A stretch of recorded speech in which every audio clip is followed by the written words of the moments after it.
You know, when we think about classical music geniuses, there's a very specific, almost cliche topline that we expect to see. Absolutely, the whole Mozart narrative. Exactly. The brilliant youth who's like writing full symphonies at age 6, achieves global fame by 20, and then tragically burns out before their 30th birthday. Right, we are heavily conditioned by history to associate ultimate creative genius with youth, or, at least early adulthood. We just love the idea of the innate, fully formed prodigy. But the subject of our deep dive today completely shatters that timeline. I mean, we are looking at a man who didn't achieve true greatness until he was in his 60s. Which is incredible. Right. And he composed his absolute undeniable masterworks in his 70s. And the fuel for this incredibly bizarre late-in-life explosion of genius is, well, it's what makes the story so fascinating. It really is. It was driven by a 12-year professional grudge, an intensely tragic personal loss, and this obsessive, completely unrequited love for a married woman who was 38 years his junior. It is a phenomenal, deeply human story. So today we're exploring the life and work of Leo Janacek. Yes. He lived from 1854 to 1928, and alongside Antonín Dvořák and Bedřich Smetana, he's widely considered one of the 3 most important Czech composers in history. A heavy hitter, basically. Exactly. And our goal today is to pull from historical biographies, critical essays, and his own, frankly, very frantic letters. We want to understand how a rebellious schoolteacher from a poor Moravian family managed to forge a completely original, modern musical style. And he did it by taking a conceptual leap that literally no one else was taking at the time. He utilized the literal, everyday sounds of human conversation. Right, the actual music of speech. So to you listening to this right now, I promise you, even if you don't consider yourself a classical music aficionado, Janacek's wild life story and his absolute obsession with capturing raw human emotion, it's going to completely change how you think about the sounds around you. To really understand the sheer stubbornness that defined Janacek's late career, we kind of have to look at the environment that forged him. All right, back to the beginning. Yeah. So he was born in 1854 in a village called Hochwalde in Moravia.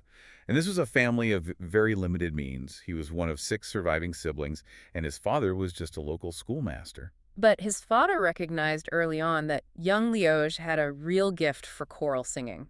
So despite the family tradition of, simply becoming local teachers themselves, his father took a gamble. A huge gamble for that time. He sent him away as a ward of the St. Thomas's Abbey Foundation in Brno to formally study music. Which was an incredible opportunity, but Janacek wasn't exactly a model student.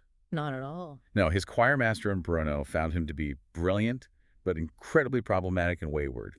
He possessed this fierce individualism that just chafed against any kind of authority. Yeah, he did not like being told what to do. Exactly.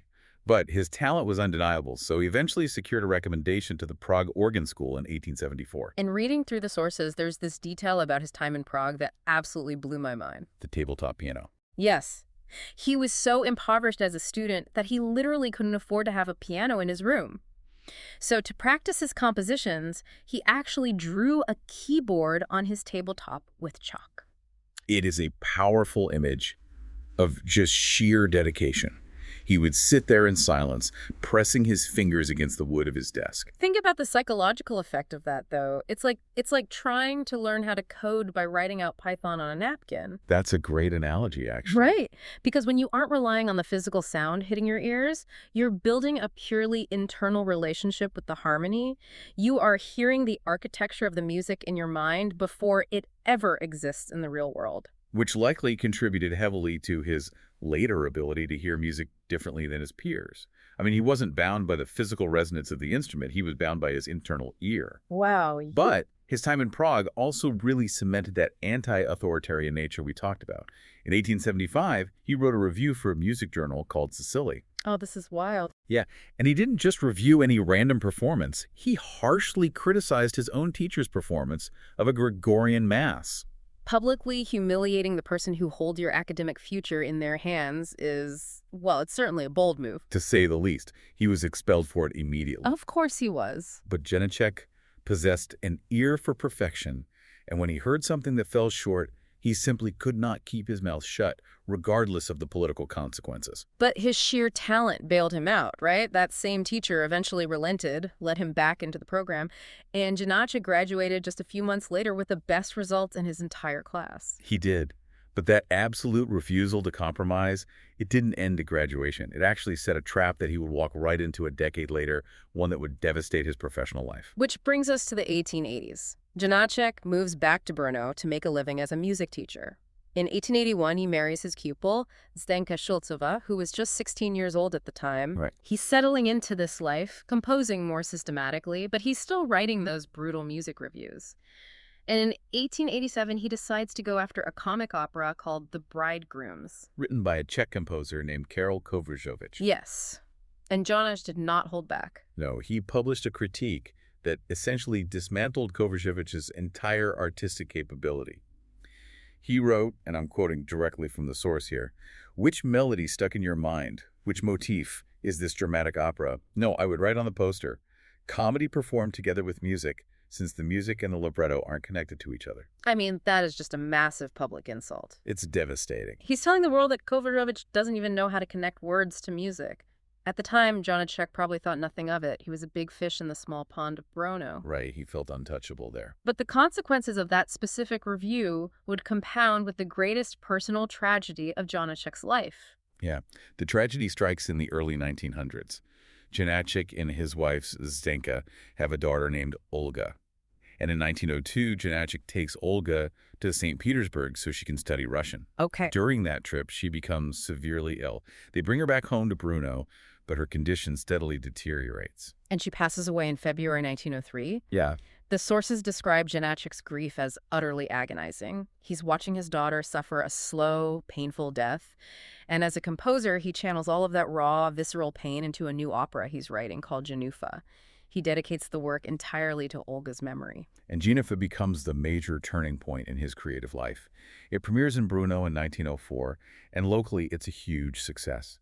The audiences recognize the immense emotional weight of the piece. But here's where it gets really interesting. For Janacek to be considered a truly successful composer, for Jenufa to secure his financial and artistic future, it absolutely had to play at the National Theater in Prague. Prague was the cultural gatekeeper. It was the only stage that mattered on a national level. Exactly. And standing squarely at the gate of the Prague National Theater is its newly appointed director, Karel Kovařovič. The exact man Janacek brutally reviewed 17 years earlier. It's like something out of a movie. It really is. And Kovařovič had a long memory.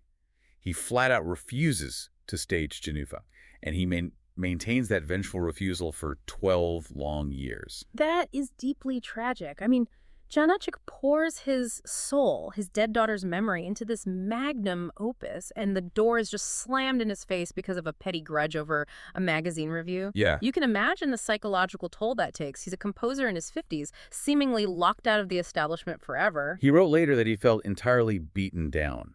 But rather than capitulate, Janacek turned inward, and more importantly, he turned to the countryside. Right. This exile from the Prague elite sparked his folklorist phase, which fundamentally changed how he constructed music. And we should clarify here, he was not interested in the sanitized, romanticized version of folklore that was popular in the 19th century drawing rooms.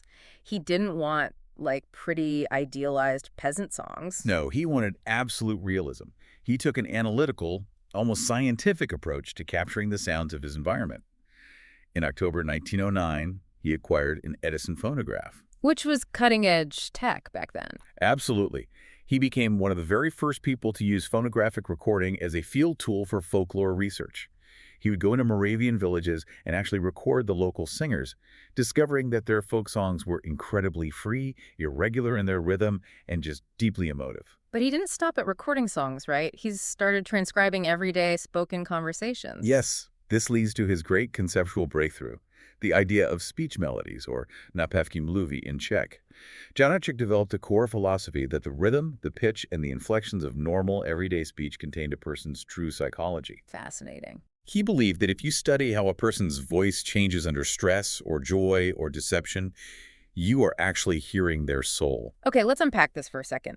Because on paper, if you base an opera on the chaotic, choppy way normal people talk, how we pause awkwardly, how we speed up when we're frantic, how our voices drop off when we're depressed, doesn't that just sound like a structural mess? It sounds like it would be, yes. Like, if I speak quickly because I'm angry, is he literally charting the jagged eighth notes of my sentence onto sheet music? He is charting exactly that. Yeah. And to understand why that sounds messy at first, we have to look at the tradition he was breaking away from.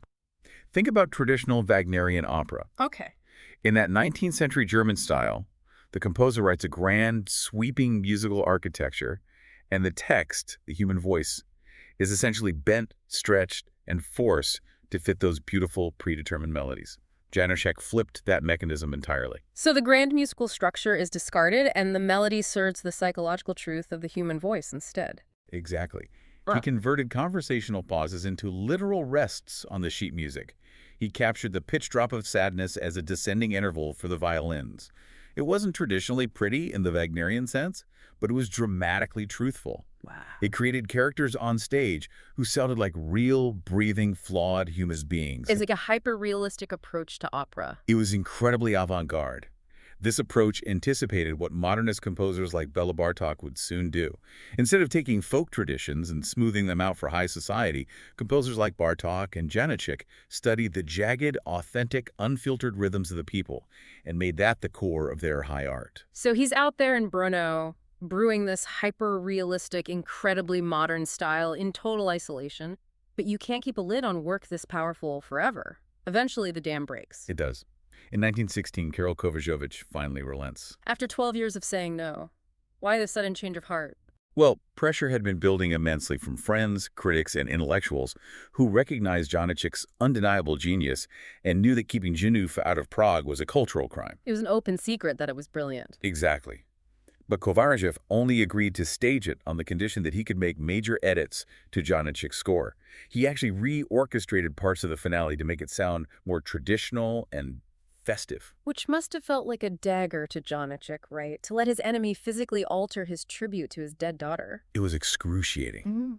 But he swallowed his pride and grudgingly accepted the edits. And the result of that compromise was staggering. The 1916 Prague premiere of Jenufa was a massive, undeniable success. There overnight, at the age of 62, Janacek becomes a celebrity.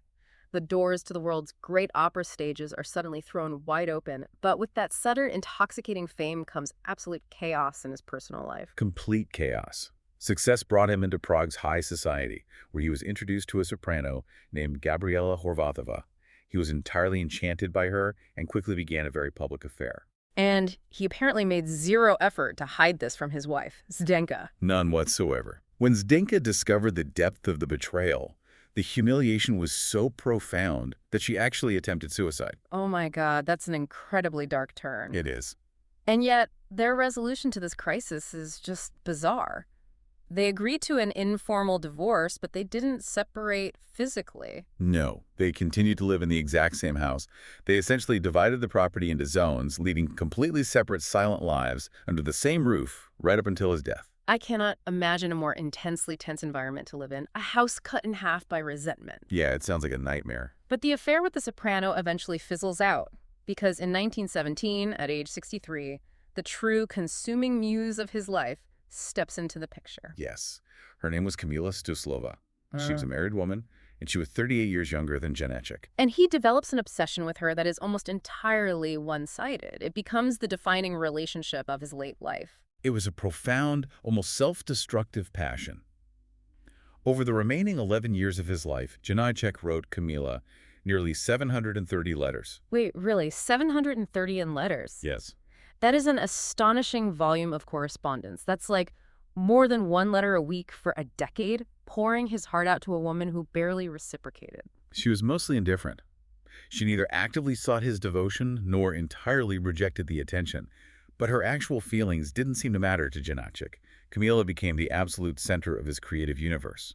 He just needed her as a muse. Exactly. He projected all of his artistic desires onto her. And this unrequited obsession fueled an astonishing late career explosion. Keep in mind, this is a man navigating his late 60s and 70s. An age when most historical composers were either long dead or comfortably resting on their laurels. And yet, this is the exact window when he composes what are universally considered his greatest masterworks. He writes the operas, The Cunning Little Vixen, Cayo Cabanova, and the Mokropoulos Affair. He writes his monumental orchestral work, the Sinfonietta, and his Glagolitic Mass. His chamber music from this period is incredibly raw, too. His second string quartet is literally titled Intimate Letters, and he openly declared it his manifesto on love, dedicated entirely to Kamila. This period of output is practically unparalleled in classical music history. He wasn't just writing more music, he was writing his most innovative, radical music. Let's talk about the specific mechanics of that radical innovation. He developed a concept in his music theory known by the Czech term časovka. Right. Časovka stems from the Czech word for time. The musicologist John Terrell brilliantly describes it as a little flash of time, almost a kind of musical capsule. Practically speaking, these are short, swift, jagged, almost unfinished musical motifs. And instead of resolving them the way a classical listener might expect, with a nice, neat concluding chord, Janacek just loops them. He repeats them over and over to gather momentum. It creates this incredible, driving, cumulative energy in the music that feels remarkably modern. Yeah, when I was reading the sources, the analogy that immediately jumped out at me was electronic music. Oh, totally. He essentially invented the modern musical loop, or a sample.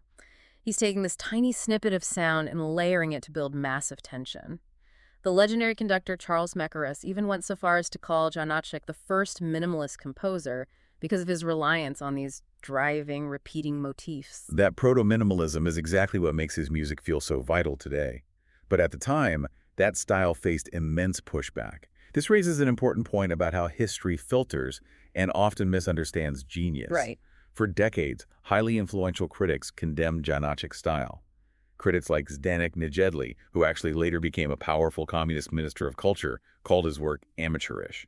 Nejedlý claimed his style was unanimated and specifically complained that his duets lacked polyphonic strength. Meaning, I assume they didn't have those multiple, independent, interwoven melodies playing at once, like you'd hear in Bach or standard classical counterpoint. Precisely. Classical critics wanted smooth, interwoven polyphony. Janacek was given them jagged, driving blocks of repeating sound. He wasn't interested in traditional counterpoint. He was doing his own thing. Yeah, and the tragedy is that even his friends didn't trust his bizarre style. Václav Tolich, who was the chief conductor of the Czech Philharmonic, actually took a pen to Janacek's scores. He reorchestrated pieces like Taras Bulba and The Cunning Little Vixen because he claims you couldn't perform them at the Prague National Theatre unless they were smoothed out to sound more normal. He essentially censored the very thing that made Janacek special. He completely emasculated the specific abrasive contrasts of the original scores. It wasn't until the 1960s, when Charles Mackeraus really began championing Janacek globally, that the scores were finally restored to their original unrevised forms. Thank goodness for that. Yeah.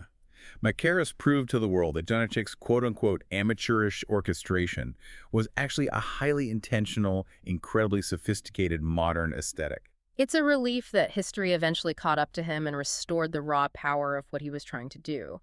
But going back to Janacek's actual timeline, by the late 1920s, despite the critics, he has undeniably made it. He's an international celebrity. His works are playing in New York, London, and Berlin. Everywhere. And in 1927, he's inducted into the Prussian Academy of Arts alongside giants like Arnold Schickenberg and Paul Hindemith. And just for context, being grouped with a composer like Schoenberg means you are officially recognized at the absolute cutting edge of the avant-garde. He had finally achieved the recognition he spent a lifetime chasing. But his life comes to an abrupt and deeply poetic end. It's August 1928. Janacek is 74 years old. He finally gets to take an excursion to the woods in Ottermörk with his great muse, Kamila, and her young son. It was supposed to be an idyllic retreat, but during this trip, he catches a chill, and that chill quickly develops into pneumonia.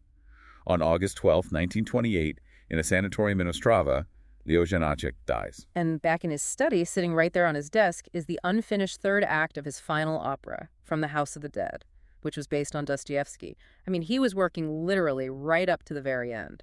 When we look back at his legacy, Janacek's life is the ultimate proof that there is no single mandatory timeline for creative brilliance.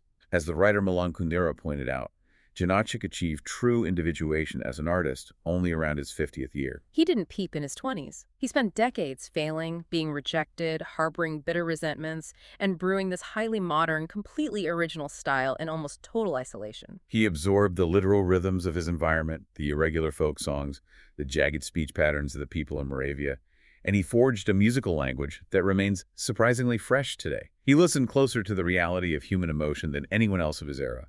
It really is a story about the power of persistence, and frankly, the power of paying attention to the world directly in front of you. He proved that the sounds of everyday life carry as much dramatic weight as any grand symphony. So to you listening to this deep dive right now, in a culture that constantly tells you to hurry up, to figure it all out, to optimize your life and find your ultimate purpose by the time you're 25, think about Leo Janacek. Sometimes to create something truly original, you don't need a head start. You just need decades of trial and error, a few bitter grudges to keep you hungry, and a lifetime of simply listening to the natural rhythm of the people around you.